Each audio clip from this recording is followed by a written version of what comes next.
আর সত্য এটাই, আমাদের এই ছোট জীবনটা আল্লাহর আদেশ পালন করার জন্য, নাইলে এই জীবনটার অস্তিত্ব হতো না। যদি আদেশ পালন করার উদ্দেশ্য না হতো তাহলে এই জীবনটার অস্তিত্ব হতো না। জীবনটার অস্তিত্ব যখন, তাহলে এটাই বোঝা যায় এই জীবনটা আদেশ পালন করার জন্য অস্তিত্ব। আর যখনই আল্লাহর আদেশ মানবে,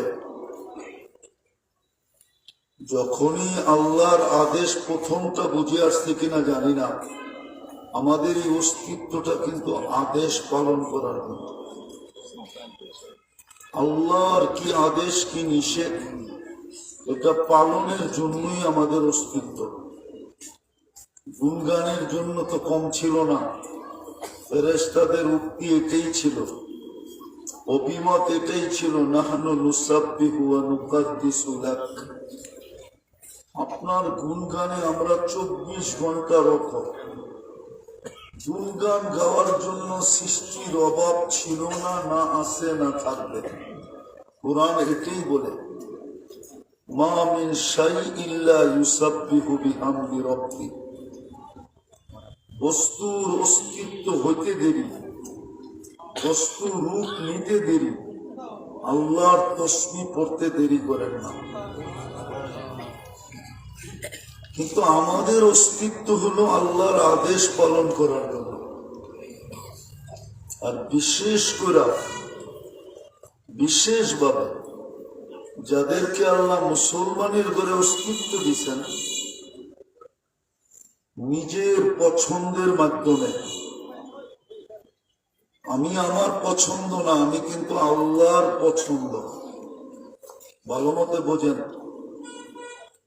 আল্লাহর পছন্দের মাধ্যমে যাকে মুসলমানের ঘরে অস্তিত্ব দিচ্ছেন, আর যাকে আল্লাহর নির্বাচনের মাধ্যমে উম্মতে মুহাম্মদী বানিয়েছেন, ওর জীবনটা আদেশ পালন করার জন্য। প্রত্যেকটা জিনিসই আদেশ পালন করার জন্য। আর আদেশ যখন পালিত হবে তখনই কিন্তু আমার এই জীবনটা করবে। প্রত্যেক জিনিস তৈরির জন্য ক্ষেত্র আছে, আমার জীবনটাও কিন্তু আদেশের পেটের ভিতরে করবে। যত বেশি আদেশ মানব আমার জীবনটা করতে থাকবে, নাইলে কিন্তু কাটতে থাকবে। যুবক আদেশ মানবে তো যৌবনটা করতে থাকবে। একদিন আসবে যে এই যুবক এতটুকু, এই যুবক এতটুকু নৈকট্য লাভ করলো, এতটুকু প্রিয় পাত্র হলো।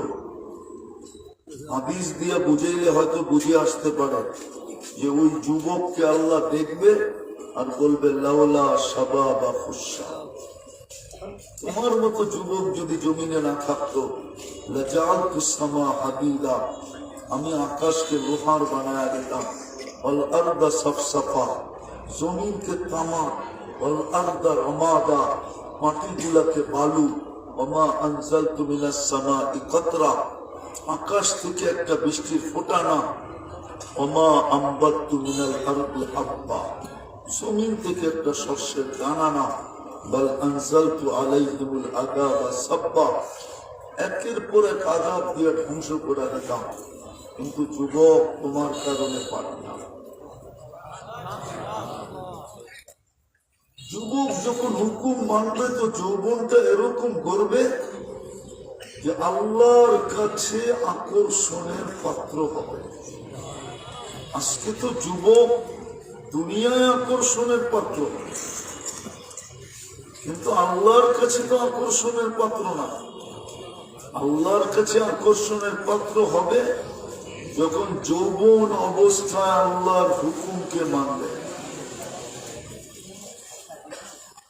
পুরুষ আল্লাহর কাছে আকর্ষণের পাত্র বর্তমানে মানি, কিন্তু মানব সমাজের নারীর কাছে আকর্ষণের পাত্র পুরুষ, এটা আমি বিশ্বাস করি, কিন্তু পুরুষ আল্লাহর কাছে আকর্ষণের পাত্র কখন হবে?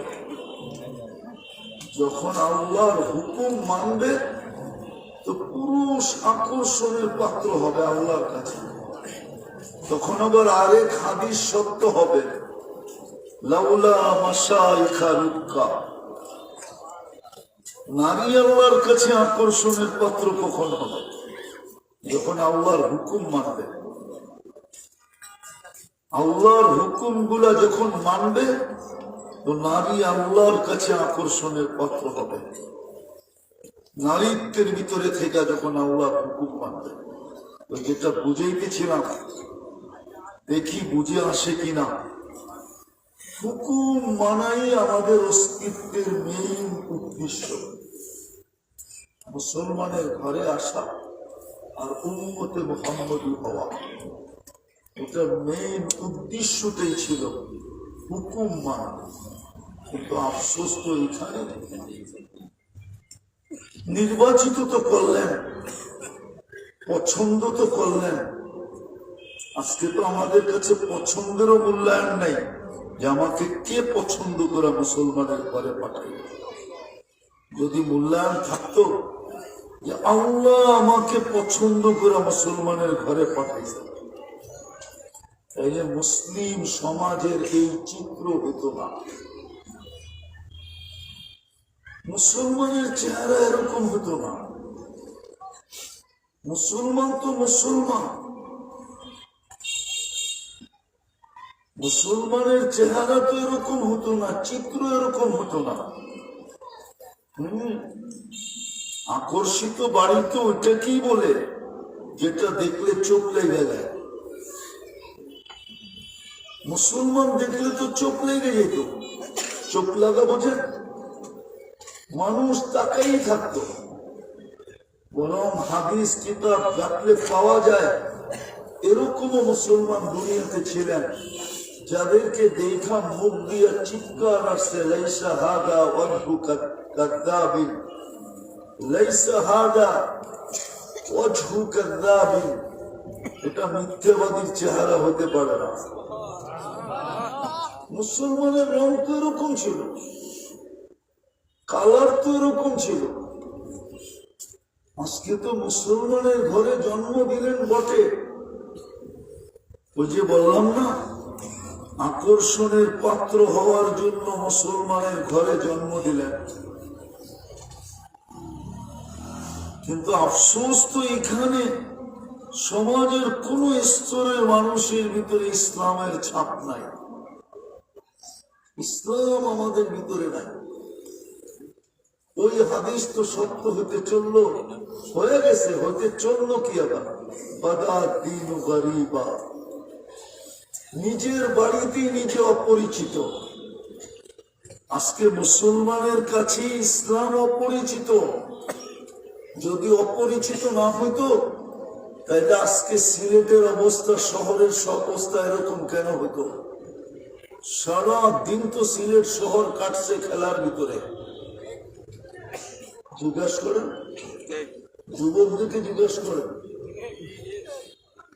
সারাটা দিন সিলেট শহর কাটছে আজকে খেলার ভিতরে। মুসলমান খেলার ভিতরে কাটবে, এটা ভাবি তো ভাবি কি করে?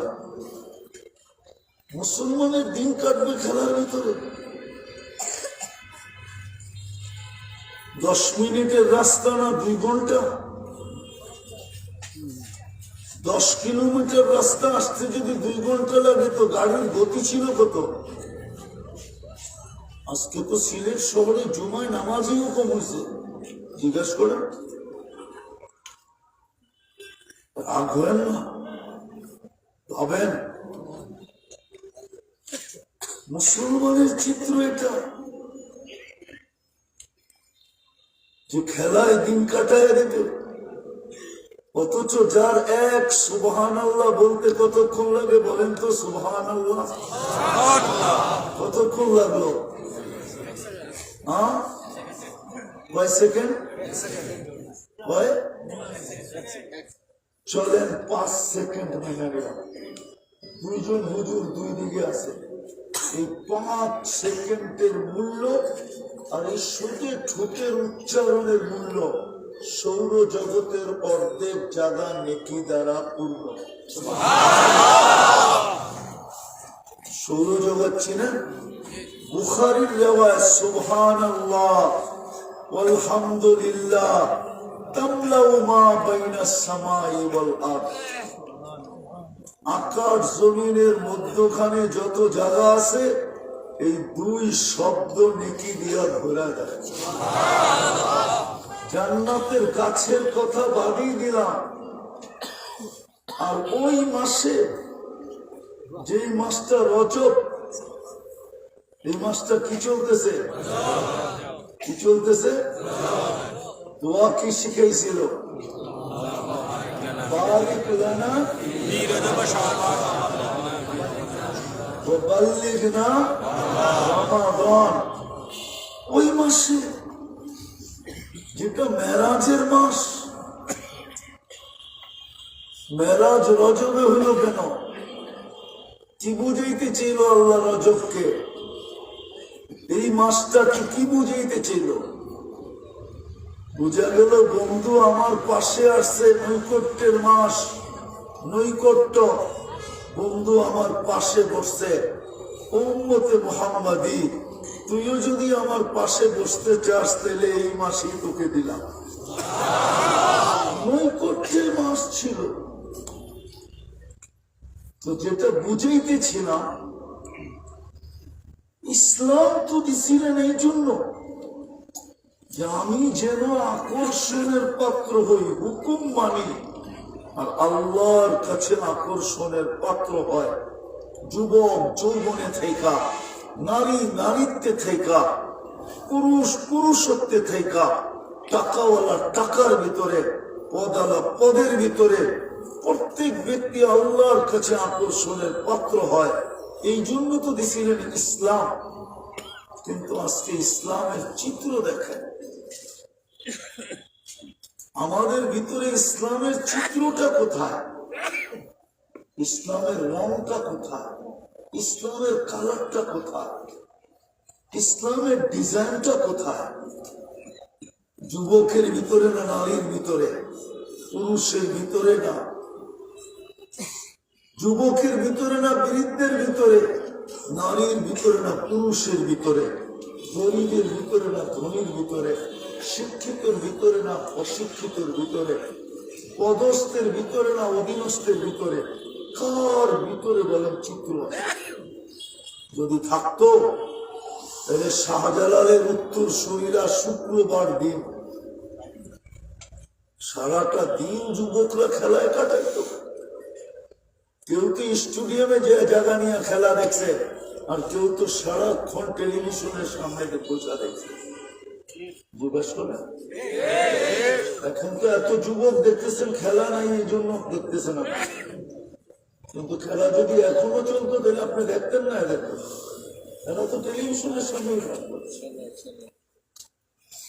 খেলা বন্ধ হয়ে গেছে, খেলা শেষ, এই জন্য এদেরকে দেখতেছেন। তাহলে রজবের জুমা, নৈকট্যের মাসের জুমা, ওই জুমার দিন খেলায় কাটে সিলে। শাহজালাল রহমতুল্লাহ আলাইহ পবিত্র ভূমির উত্তরসূরি। আমি লম্বা করব না, কিন্তু এটা মাইনা রাখেন, ইঙ্গিত কিন্তু, ধমকি কিন্তু দেওয়া আছে, ওয়ালা তামুতুন্না ইল্লা ওয়া আনতুম মুসলিমুন। মুসলমানের ঘরে তোমার অস্তিত্ব, পছন্দ কিন্তু আমি আল্লাহ, বিদায় মুসলমান ছাড়াই শোনা। বড় ধমকি কিন্তু, বড় সতর্ক বাণী। যে বুঝছে সে বুঝবে, যে বুঝবে না সে বুঝবে না। বড় সতর্ক বাণী আল্লাহ।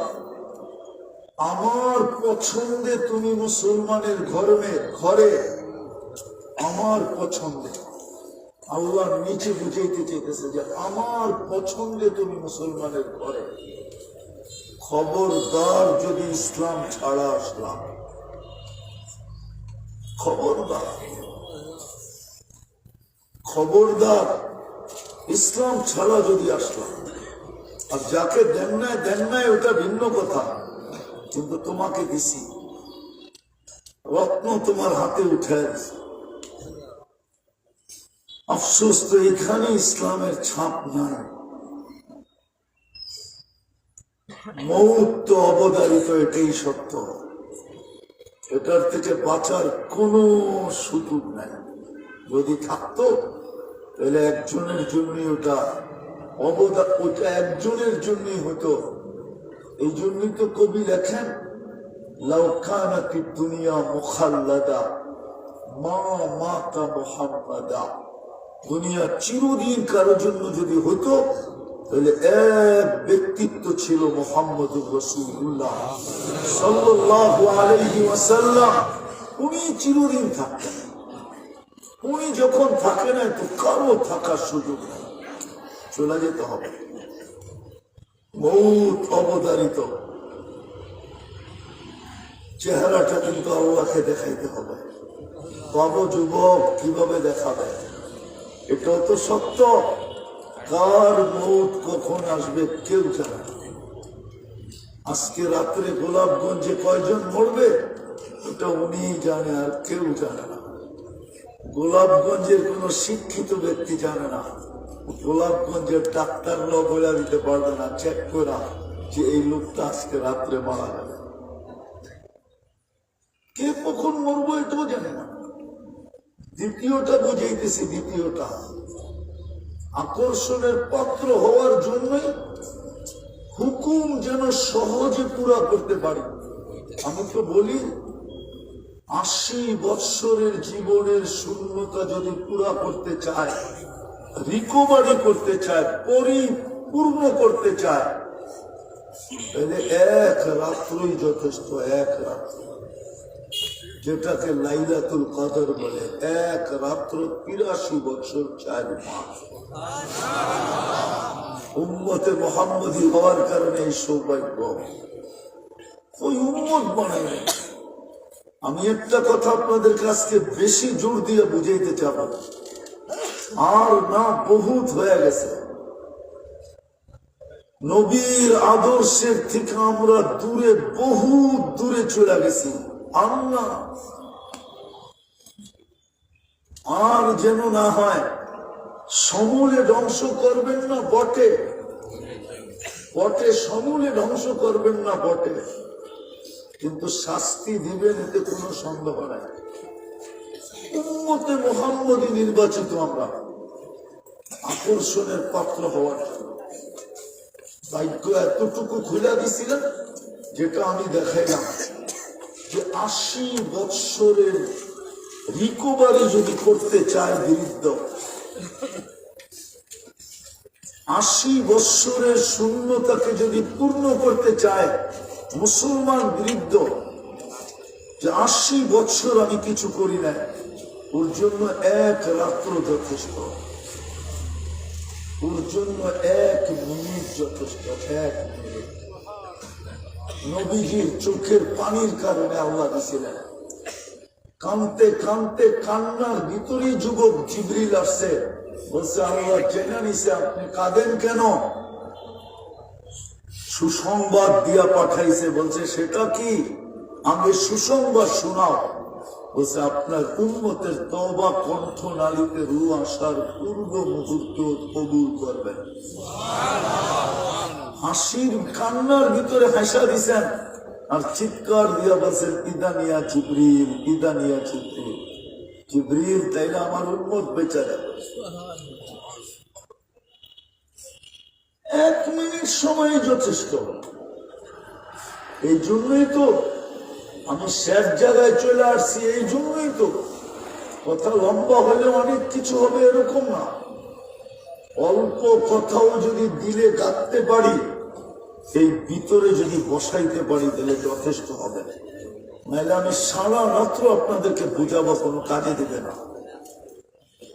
একটা কথাও যদি যুবক দিলে গাঁথে, আজকে যেটা দেখাইতেছি, কসম খোদা আমি মানি কবরের প্রশ্ন 3টা, কিন্তু কবরের মেইন প্রশ্ন একটা, কয়টা কয়টা কয়টা? মৌলিক প্রশ্ন একটা, গুরুত্বপূর্ণ প্রশ্ন একটা, আসল প্রশ্ন হলো একটা। আমি লিখি না, ইমাম বুখারী রহমতুল্লাহ আলাইহি লেখছেন, কিতাবুল জানায়েজের ভিতরে লেখা আছে মেইন প্রশ্ন একটা, গুরুত্বপূর্ণ প্রশ্ন একটা, মৌলিক প্রশ্ন একটা। এটা ওকে তো বাকি দুটা জিজ্ঞাসা করার প্রয়োজনই হবে না। এটা ওকে না তো বাকি দুটা জিজ্ঞাসা করার প্রয়োজন হবে না। মেইন প্রশ্ন হলো একটা, মা কুনতা তাকুলু ফি হাদার রাজুলি মুহাম্মাদিন। ইমাম বুখারী রাহমাতুল্লাহ আলাইহি নকল করছেন, বুখারী শরীফে আছে। কবরে যাওয়ার পরে প্রথম জিজ্ঞাসা করবে, দেখায়া জিজ্ঞাসা করবে, এই লোকটাকে চিনো কি চিনো না, এর আদর্শে তুমি কতটুকু আদর্শবান ছিল। মেইন প্রশ্ন হল এটা। ওনার রঙে কতটুকু রঙিন ছিল, ওনার আদর্শে কতটুকু আদর্শবান ছিল, রঙে কতটুকু রঙিন ছিল, ওনার ঢঙ্গে কতটুকু তুমি ঢঙ্গিন ছিল, ওনার রূপে কতটুকু তুমি রূপান্তরিত ছিল, ওনার চাল চলনে তুমি কতটুকু অভ্যস্ত ছিল, এটা বলো। প্রথম প্রশ্ন এটা,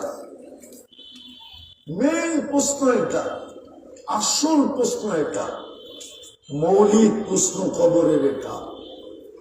শুধু শুধু আপনাকে নির্বাচিত করেন নাই, বলেন আকর্ষণের পাত্র হওয়ার জন্য, আল্লাহর হুকুমকে পুরা করার জন্য, যেন সহজে পুরা করতে পারি। হায় হায়, এই জন্যই তো এই উম্মতের সবকিছু সহজ করছেন, কঠিন করেন নাই, সহজ।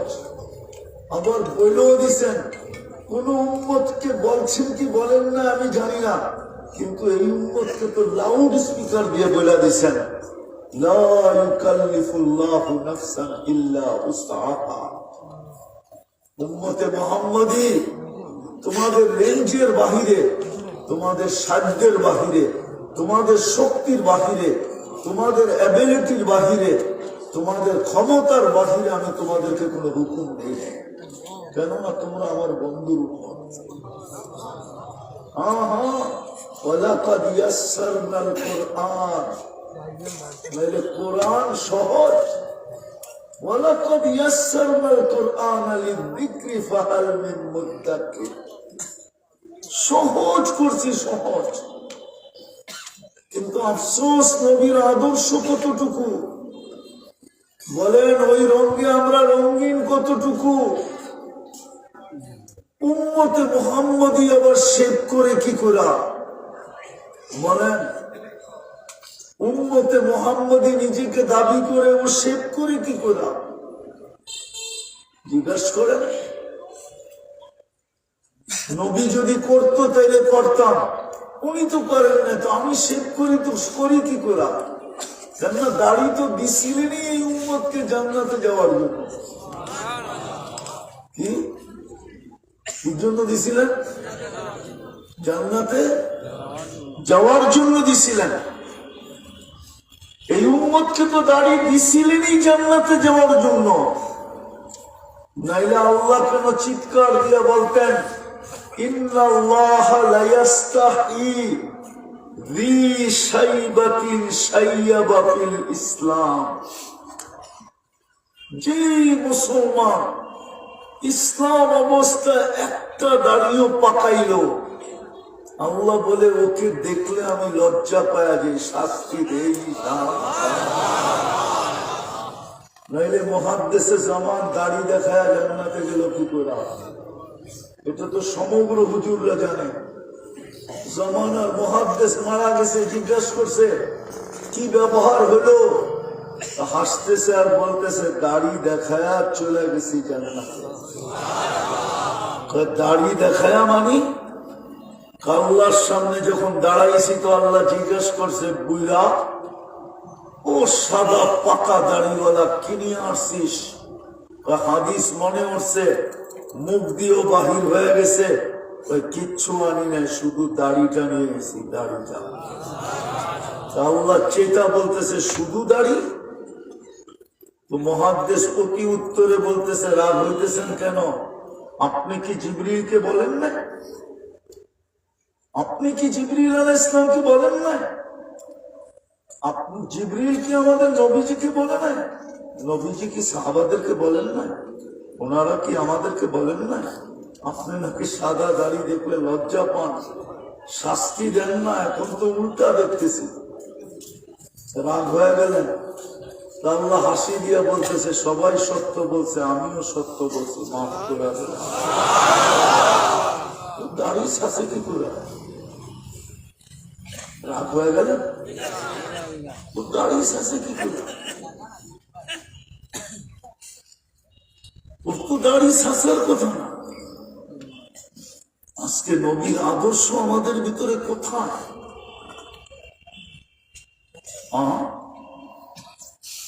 বিজাতিদের আদর্শে আদর্শবান হয়েও তো প্রিয় হইতে পারলেন না। প্রিয় যদি হইতে পারতাম তাহলে আফগানিস্তান মাটির সাথে মিশল কি করে? আপনি তো আফগানি ছিলেন না। ইরাক মাটির সাথে মিশল কি করে? যদি কেউ থেকে থাকে ইরাকের প্রবাসী এখানে, ওরা বলুক ইরাকিরা কেমন ছিল। সাদ্দামের আমলে তো পুরা ইরাকে একজন হাফেজ ছিল না। চ্যালেঞ্জ আমার সাথে, সাদ্দামের আমলে ইরাকে একজন হাফেজ ছিল না। একজন হাফেজ, ইরাকি হাফেজ ছিল না।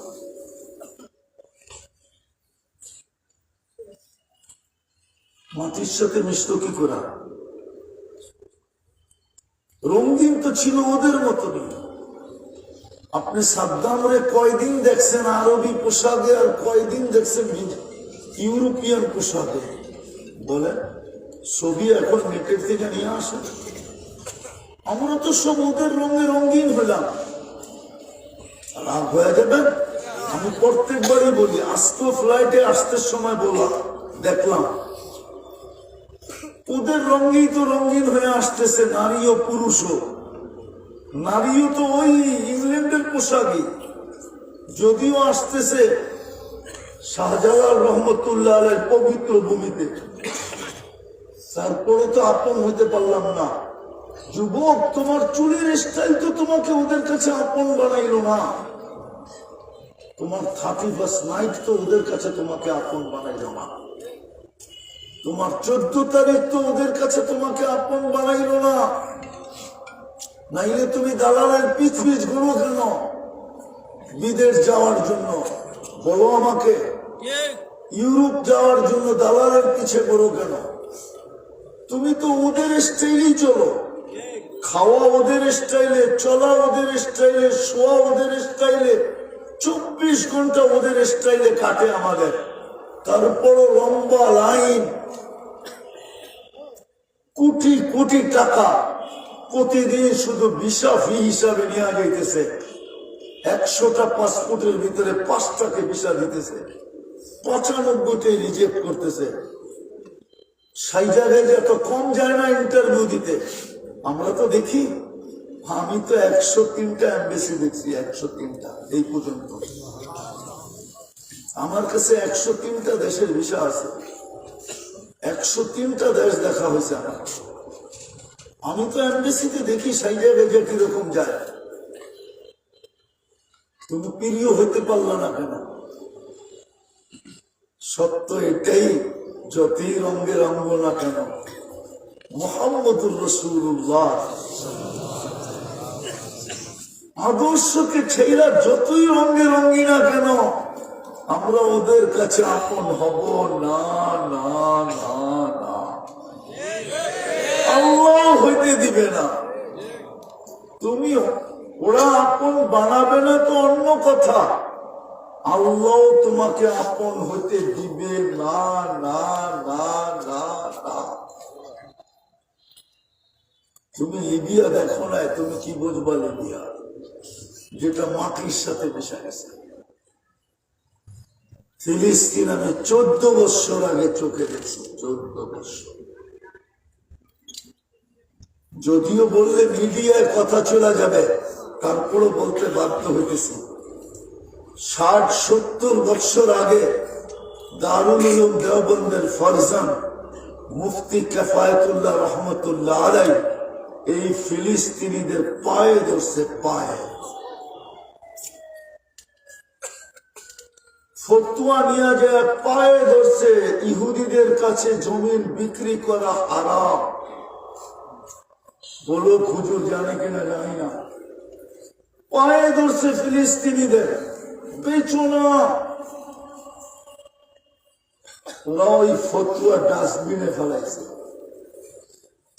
ছিরা মুফতি কিফায়াতুল্লাহর মুখে মেরে দিছে আর বলছে আয়ুফতি আলাইনাল আজম, আজম আমাদের উপরে, অনারব আমাদের উপরে ফতুয়া দেবে।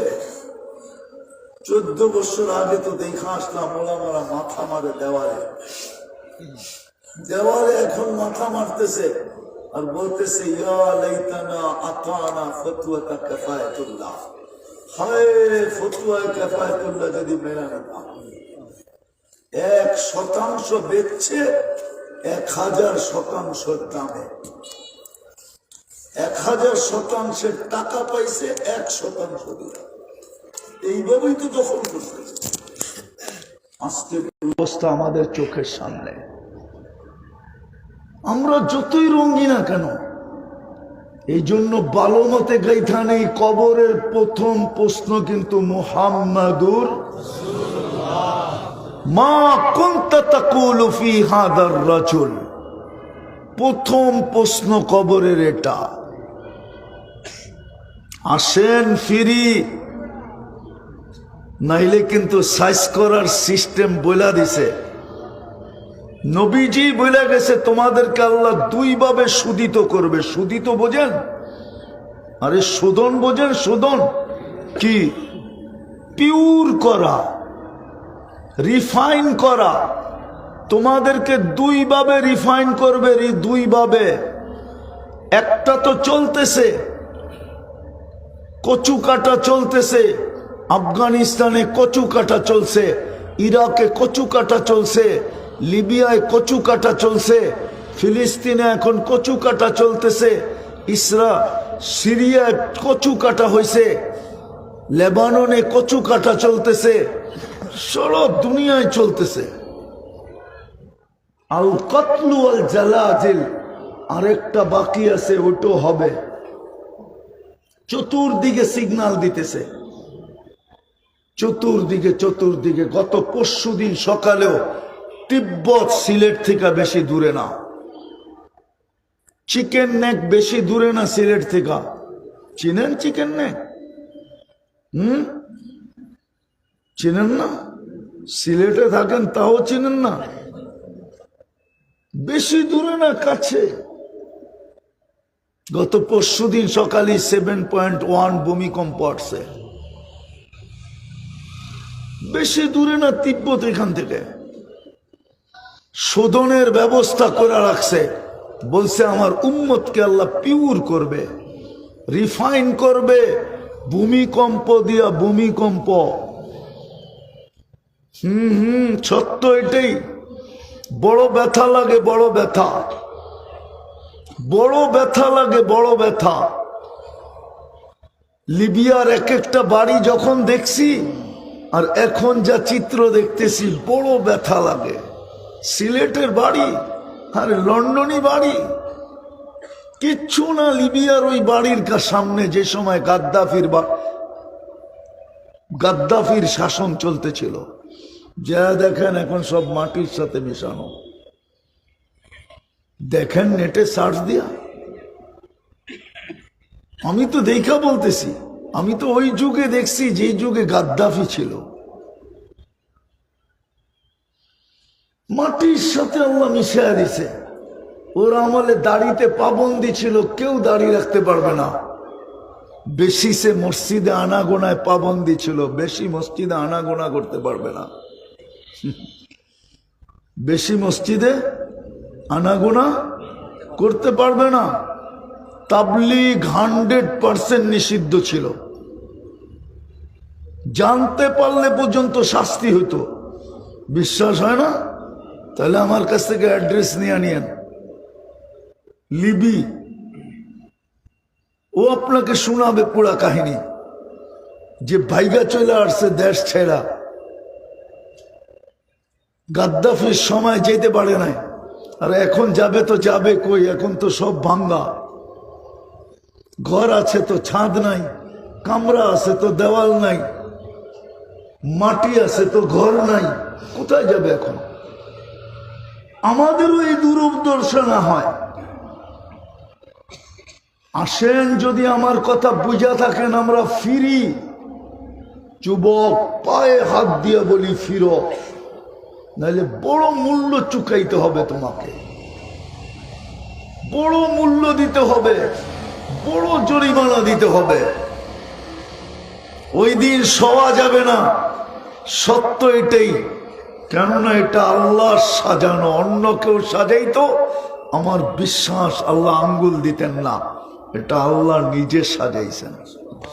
দেহটা আল্লাহ সাজানো, যুবকের যৌবনটা আল্লাহ সেট করছে, পুরুষের পুরুষত্বটা আল্লাহ সেট করছে, নারী নারীত্বটার কারিগর স্বয়ং আল্লাহ।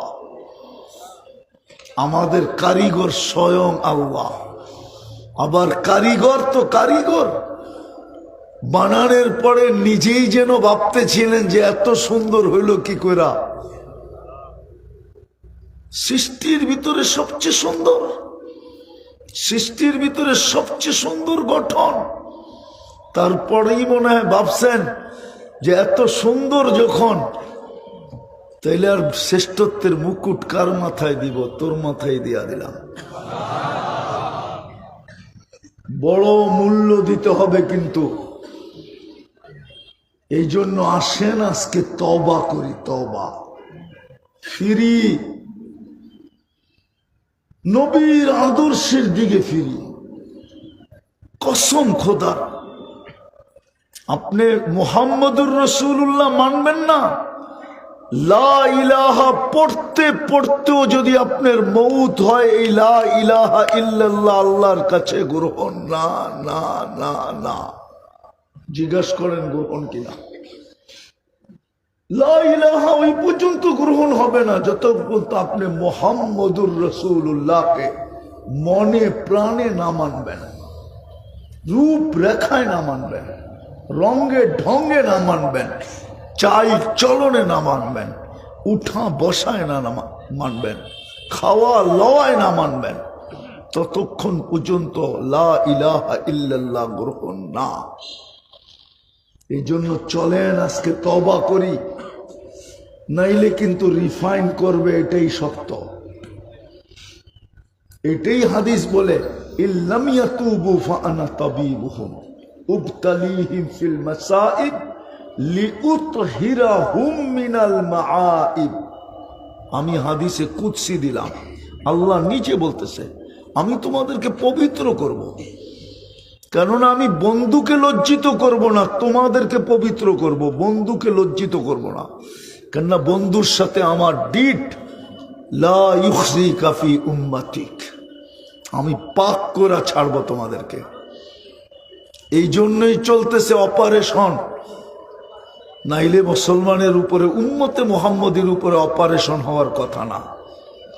শুধু আমাদের দোষে আজকে আমরা অপারেশন চলতেছে আমাদের উপরে। করবেন তওবা? কে কে করবেন মনের থেকে দেখি? পাক্কা? বিলকুল? তাইলে বইলা দেন, আল্লাহ অতীত থেকে তওবা করলাম, আপনি আমাদের তওবা কবুল করেন। নামান আজকের থেকে কয়েকটা কাজ করেন, কয়েকটা কাজ আজকের থেকে। তওবা তো এখন করলেন, ডেলি অগ্রিম 2 বেলা তওবা করেন। অগ্রিম বুঝেন? আগাম আগাম তওবা করেন 2 বেলা। বিশেষ করে যুবকদের হাতে পায়ে হাত রাখা বলবো, আমার কথা মেনে নাও। যুবক মেনে নাও, তোমার যৌবন আকর্ষণের পাত্র হয়ে যাবে। ঘুমের আগে তওবা করো, এই কথা ভাইবা যে হতে পারে আর কোনোদিন আমি ঘুমের থেকে উঠব না। যদি না উঠলাম, ঘুমের থেকে যদি উঠতে পারলাম, তাহলে আবার তওবা করি এটা ভাইবা যে আজকে সূর্য হয়তো ডুবতে দেখব না।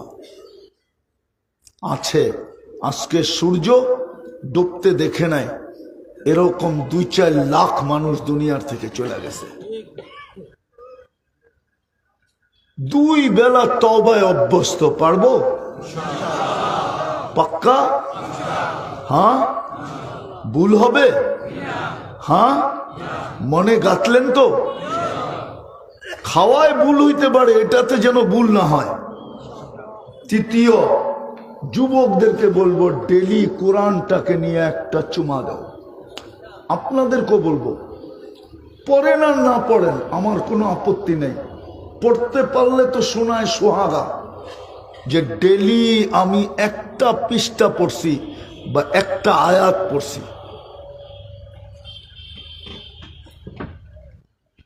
এটা তো ভালো। যদি না পারলাম তো ডেলি কোরআনটাকে নিয়ে একটা চুমা দিই, চুমা। সিলেটের মানুষ আমার কাছে যদি শাহজালাল রহমতুল্লাহ আলের মতো আধ্যাত্মিক শক্তি থাকতো, তাহলে আমি দেখা দিতাম যে প্রত্যেকের বাড়ি কোরআন কিরকম চিৎকার দেয়। কসম খোদা। বলবেন কোরআন কি চিৎকার দেয়? তাহলে খেজুর গাছ কিভাবে চিৎকার দিল?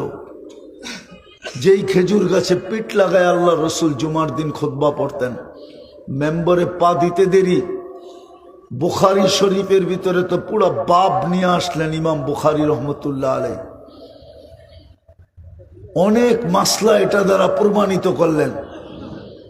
মেম্বারে পা দিতে দেরি, খেজুর গাছ তো চিৎকার দিতে দেরি করে নাই। পুরো মসজিদের নববীর লোক তো শুনলেন। খেজুর গাছ যদি নবীর পিঠের বিচ্ছেদে চিৎকার দিতে পারে, তা আল্লাহর কালাম কেন পারবে না? আল্লাহর কালাম এই জন্য চিৎকার দিতেছে, সারা বৎসর আমাদের ঘরে কোরআন রাখা। রাগ হয়েন না, প্রমাণ কেউ দিতে পারবেন না যে ডেলি আমি কোরআনটা আমার ঘরের মানুষ খুইলা পড়ে না, বাদ দিলাম। ডেলি একবার খুইলা কোরআনটাকে চোখ ভুলায়। চোখ বুলানো বোঝেন তো? চোখ দিয়া দেখে, ওটাও বাদ দিলাম। বলেন এখানে কয়জন যুবক আছে, কয়জন আমরা আছি ডেলি কোরআনটাকে একবার চুমা দিই? এখানে তো এরকম লোক আছে সারা বৎসরে একবার কোরআনটাকে হাত দিয়ে একটু ছুঁয়েও দেখে না। না নাই? এখানে নাই? রাগ হয়ে গেলেন? নাই এখানে? তাহলে কোরআন চিৎকার দিবে না কেন? আপনার ঘরে তো কোরআন চিৎকার দিতেছে। এই জন্য আমি বলতেছি ডেলি কোরআনটাকে নিয়ে একটা চুমা দেন, চুমা দিয়া রেখা দেন। কোরআনের চিৎকার বন্ধ হয়ে যাবে। চতুর্থ, মসজিদ চিৎকার দিতেছে, চিৎকার। আপনি শোনেন না মসজিদ যে চিৎকার দেয়? শুনলে পাগল হয়ে যেতাম। মসজিদ চিৎকার দিতেছে, আল্লাহ মুসল্লি কোথায়? তুমি তো তোমার ঘর উঠায়া দিয়া দিলে। কোন উম্মতকে আল্লাহ নিজের ঘর দেন নাই, শুধু আমাদেরকে ঘর দিছেন। সব উম্মতকে আল্লাহ কেবলা দিছেন, কাবা দিছেন, ঘর দেন নাই। ঘর তো আমাদেরকে দিছেন। হাতে সময় নাই, নাইলে আপনাদেরকে দেখাইতাম। ঘর তো দিছেন আল্লাহ, গর্ত দিছেন। এই মসজিদের জায়গা কিয়ামতের দিনও বিনষ্ট হবে না। কিয়ামতের দিনও কিয়ামত আসবে, সমস্ত মাটি তুলা হয়ে উড়া যাবে, নিঃশেষ হবে সৃষ্টি, কিন্তু মসজিদের যতটুকু জায়গা, এই জায়গা আল্লাহ উঠায়া নিয়ে নিবে। মসজিদ চিৎকার দিতেছে আল্লাহ মুসল্লি কই, জমিন চিৎকার দিতেছে আল্লাহ নামাজি কই। আজকের থেকে মসজিদ ভরা দেন, পারবেন? ইনশাআল্লাহ পারবেন না পারবেন? হ্যাঁ, আগে বলেন অবশ্যই পারবো, তারপরে বলেন ইনশাআল্লাহ। আগেই ইনশাআল্লাহ মানে কি বুঝাইতে চাইতেছেন? এরকম ইনশাআল্লাহ তো জীবনে এটা মনে হয় 10ম চলতেছে, ঠিক না? 16তম, ঠিক না? 15 বারই এরকম ইনশাআল্লাহ বলছেন, কিন্তু মসজিদে এক কাতারও বাড়ে নাই। এমনকি এই যুব সংঘের ছেলেরাও নামাজে আসে নাই, এমনকি যারা মুরব্বী ছিলেন ওনারাও আসে নাই।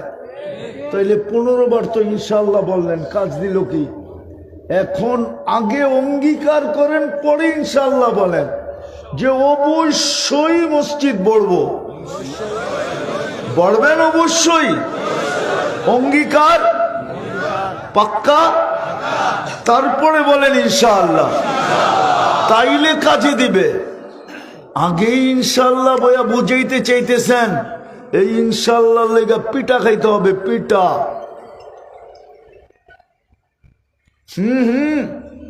সত্য বলতেছি আমি, এমনি বলতেছি না। এটার জন্য পিঠা খাইতে হবে, পিঠা। যে তুই তো ইনশাআল্লাহ বললি, পাও তো দিছিলাম তোকে মসজিদে হাঁটার জন্যই তো। চলেন, মনে উঠলো শুনায়া দেই, এই উম্মত দোজগে যাবে কিন্তু হাতকড়ি থাকবে না, দোজগে যাবে পায়ে বেড়ি থাকবে না, দোজগে যাবে গলায় ছিকল থাকবে না, দোজগে যাবে বটে কিন্তু চেহারা কালো হবে না, কালো হবে না, কালো হবে না, কালো হবে না। দারোগা জিজ্ঞাসা করবে, মালিক জিজ্ঞাসা করবে ফেরেশতাদেরকে, এটা কই থেকে ধরে নিয়ে আইসস? হাত করি কই, বেরি কই, গলায় ছিকল কই, চেহারা তো চকচকে, দুযোগীদের চেহারা কালো হবে। আল্লাহ জবাব দিবে, বলবে বন্ধুর উম্মত, বন্ধুর উম্মত। বলবে আল্লাহ চেহারা পরিষ্কার কেন, কালো চকচকে কেন? বলছে যেই চেহারায় যেই চেহারা আমার কুদরতি পায়ে লাগে, জীবনে একবারও যদি লেগা থাকে, ওই চেহারা কোনোদিন কালো হয় না। হাত করি নাই কেন? যেই হাত উঁচুতে ব্যবহার হয় ওটাতে হাত করি লাগে না। পায়ে বেরি নাই কেন? যেই পাও আমার ঘরের দিকে হাঁটে ওটাতে বেরি হয়তো হয় কি করা। এই 2-3 জায়গা ছাড়া বাকি শরীরে আগুন লাগায় দেয়, চেহারা, হাত আর পাও ছাড়া লাগায় দেয়। মালিক আগুনকে বলবে ধর। আল্লাহ উম্মতে মোহাম্মদীকে শিখা মনে মনে শিখায় দিবে, কলেমা পড়। আগুন আসবে ধরতে, উম্মতে মোহাম্মদী জোরে জোরে উদাহরণ দিলে বুঝবেন। ছোটবেলা তো এত বাড়িঘর ছিল না, ঠিক না? কি বয়স্ক মানুষকে জিজ্ঞাসা করতেছি, ছোটবেলা এরকম ছিল নাকি? হ্যাঁ, রোড ঘাট তো আমাদের ছোটবেলা যখন একা একা রাত্রে কোনো খান দিয়া যাইতে হইতো, তো আমরা জিকির করতে করতে যেতাম গা, তাইলে আর ভয় অনুভব হইতো না। আগুন যখন আসবে তো এরা কলেমা পড়বে, আগুন চলে যাবে, আবার হুকুম দিবে ধর, আবার কলেমা পড়বে, আবার চলে যাবে। তৃতীয়বারের পরে দোজক মালিক জিজ্ঞাসা করবে ধরিস না কেন? তা আগুন বলে আমি পারবো না, আপনি যে ধরেন। লাইসালি সুলতান আলা মান ক্বালা লা ইলাহা ইল্লাল্লাহ, যেই কলেমা পড়ে ওরে ধরার ক্ষমতা আমার নাই, আপনি ধরেন। ইমাম কুরতুবী রহমতুল্লাহ আলাইহি লেখছে, তারপরে আল্লাহই বন্ধ করে দিবে, ঘুম পড়ায়া দিবে। আমাতাহুল্লাহু মাউতাতান, ঘুমের মতো হয়ে যাবে। যেরকম কাশের ওষুধ বেশি একসাথে খায়া ফেললে কেমন, ঘুম ঘুম লাগে না? হাঁটলেও মনে হয় ঘুমাইতেছে, খাইতেও মনে হয় ঘুমাইতেছে, ঠিক না? এরকম ঘুম পড়ায় দিবে, আর এর ভিতরে শাস্তি কমপ্লিট হয়ে যাবে। আপনি কার উম্মত জানেন? এই জন্য আজকের থেকে মসজিদ কি করব? মসজিদ পাক্কা ওয়াদা। আল্লাহ আমাদেরকে আমল করার তৌফিক দান করেন। ওমা আলাইনা ইল্লাল বালাগ। কেউ উঠাউঠি না করি। আল্লাহুম্মা লাকাল হামদ কামা ইয়ানবাগি লিজালালি ওয়াজহিকা ওয়া আযীমি সুলতানিক। বলার পর্ব ছিল শেষ, শোনার পর্ব ছিল শেষ। শর্ট দোয়া হইতেছে, এটা শেষ দোয়া না। মাহফিল চলতে থাকবে, উঠা না যায়। আমি আমারটা আপনাদেরকে দেয়া যাইতেছি। আল্লাহ এই আয়োজনকে কবুল করেন, আয়োজকদেরকে কবুল করেন, শ্রোতাদেরকে কবুল করেন, আজকে এই এলাকাটাকে কবুল করেন, আজকে এই থানাটাকে কবুল করেন, আজকে এই জেলাটাকে কবুল করেন। আয় আল্লাহ, আয় আল্লাহ, শাহজালাল রহমতুল্লাহ আলাইহির ইজ্জত রাখেন আপনারা। এরা ওনার প্রতিবেশী, ওনার উত্তরসূরি। যা অঙ্গীকার করছে এর উপরে আপনি উঠায় দেন। বিশেষ করে যুবকদেরকে কবুল করেন, যার যে পেরেশানি আছে দূর করে দেন, প্রয়োজন আছে মেটায় দেন, অসুস্থ আছে শেফায় কামেলা আজেলা দায়েমা মুস্তামেররা নসিব করেন। আল্লাহ এই মাটির নিচে যারা শায়িত আছে, বিশেষ করে এই গোলাপগঞ্জে শ্রোতাদের আত্মীয় স্বজন যে যেখানেই ঘুমায় থাকুক না কেন, ইনসানের সাথে সাথে জিন্নাতও আল্লাহ সবাইকে মাফ করেন। যা চাইলাম তাও দেন, যা চাইতে পারলাম না তাও দেন। আল্লাহ ফিলিস্তিনকে জয়যুক্ত করে দেন। ওয়াসাল্লাল্লাহু তাআলা আলা খায়রি খালকিহি মুহাম্মাদি ওয়া আলিহি ওয়া আসহাবি আজমাইন বিরহমাতিকা ইয়া আরহামার রাহিমিন।